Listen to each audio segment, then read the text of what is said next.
اعوذ باللہ من الشیطان الرجیم بسم اللہ الرحمن الرحیم۔ لاکھوں کروڑوں درود ہو نبی پاک صلی اللہ علیہ وسلم پر اور آپ کی آل پر۔ السلام علیکم ورحمۃ اللہ وبرکاتہ۔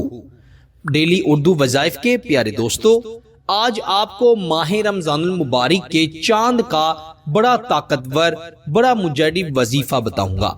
کاروباری مسائل ہیں، رزق میں برکت نہیں ہے، کاروبار نہیں چل رہا، نوکری نہیں مل رہی، پیسے تو بہت آتے ہیں لیکن پیسوں میں برکت نہیں ہے، تو رمضان المبارک کا چاند نظر آنے کے بعد یہ وظیفہ پڑھ لینے سے انشاءاللہ آپ کے گھر رزق کی ایسی فراوانی ہوگی کہ نہ صرف آپ کے لیے بلکہ آپ کی نسلوں کے لیے بھی اللہ تعالیٰ رزق کے دروازے کھول دیں گے۔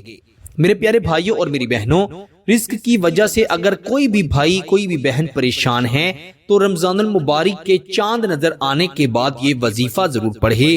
میرا اللہ رزق کے سارے دروازے کھول دیں گے اور رزق کے ایسے دروازے کھلیں گے کہ وہ دروازے آپ کی نسلوں تک بند نہیں ہوں گے۔ یہ وظیفہ پڑھنے سے اللہ تعالیٰ اتنا رزق عطا فرماتے ہیں اور ایسے رزق عطا فرماتے ہیں جیسے آسمان سے بارش آتی ہے، پانی نیچے گرتا ہے۔ آپ نے اللہ تعالیٰ پر یقین رکھتے ہوئے رمضان المبارک کا چاند نظر آنے کے بعد یہ وظیفہ پڑھ لینا ہے۔ انشاءاللہ تعالی ادھر آپ کا وظیفہ مکمل ہوگا، ادھر اللہ تعالیٰ آپ کے مقدر بدل دیں گے۔ میرے دوستو، آج جسے دیکھیں رزق کی وجہ سے پریشان ہے، کسی کا کاروبار نہیں چل رہا، کسی کا کاروبار ہے اور اس میں پیسے بھی بہت آتے ہیں لیکن ان پیسوں میں برکت نہیں ہے، ابھی گھر کے اخراجات پورے نہیں ہوتے کہ پیسے ختم ہو جاتے ہیں۔ رزق میں برکت کے لیے، پیسوں میں، مال و دولت میں برکت کے لیے، اپنا ذاتی گھر لینے کے لیے اس وظیفے کو ضرور پڑھیں۔ انشاءاللہ میرا اللہ آپ کے لیے آسانیاں کر دے گا۔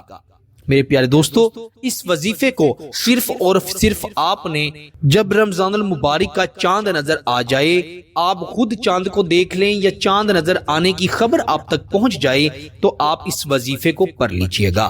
انشاءاللہ تعالی آپ جب اس وظیفے کو پڑھیں گے تو اللہ تعالیٰ آپ کے گھر میں برکت عطا فرمائیں گے۔ اللہ تعالیٰ کا شکر ادا کرتے ہیں کہ اللہ تعالیٰ نے ہمیں ایک بار زندگی میں پھر ماہ رمضان المبارک عطا فرمایا۔ میرے دوستو، رمضان مبارک کو ماہ سیام بھی کہا جاتا ہے اور سیام کا مطلب ہے جل جانا۔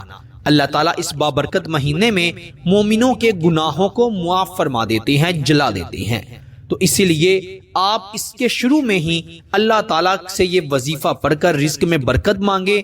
پورا سال آپ کے رزق میں فراوانی رہے گی، برکت رہے گی۔ جب رمضان المبارک کا چاند نظر آ جائے یا چاند نظر آنے کی خبر آپ تک پہنچ جائے تو آپ اچھی طرح وضو کر کے سب سے پہلے اللہ تعالیٰ کا شکر ادا کریں کہ اللہ تعالیٰ نے ہمیں ماہ رمضان مبارک عطا فرمایا۔ پھر 3 مرتبہ درود ابراہیم پڑھیں اور 21 مرتبہ سورہ القدر پڑھیں۔ انا انزلناہ فی لیلۃ القدر، مکمل سورہ قدر 21 مرتبہ پڑھنی ہے اور آخر پر بھی 3 مرتبہ درود ابراہیم پڑھنا ہے۔ پھر اللہ تعالیٰ سے دعا کرنی ہے۔ انشاءاللہ آپ جو دعا کریں گے میرا اللہ آپ کی دعا کو قبول فرمائے گا۔ اللہ تعالیٰ آپ کو اتنا مال و دولت، اتنا رزق عطا فرمائے گا کہ آپ نے کبھی تصور بھی نہیں کیا ہوگا۔ میرے پیارے دوستو، اس وظیفے کو صرف اپنے تک نہیں رکھنا بلکہ اسے زیادہ سے زیادہ آپ نے ابھی سے شیئر کرنا شروع کر دینا ہے تاکہ وہ لوگ جو رزق کے مسائل میں گھرے ہوئے ہیں وہ رزق کے مسائل سے، بندشوں سے، رکاوٹوں سے نجات پا سکیں اور اللہ تعالیٰ سے بے انتہا رزق میں برکت پا سکیں۔ میرے دوستو، اگر آپ نے ابھی تک ہمارے چینل ڈیلی اردو وظائف کو سبسکرائب نہیں کیا تو ہمارے چینل کو سبسکرائب کر کے ساتھ ہی لگی بیل کے بٹن پر بھی کلک کر دیں تاکہ ہماری ہر آنے والی نئی ویڈیو کا نوٹیفیکیشن آپ کو بآسانی موصول ہو سکے۔ آپ سے انشاءاللہ اگلی نئی ویڈیو میں ضرور ملاقات ہوگی، تب تک کے لیے اللہ نگہبان۔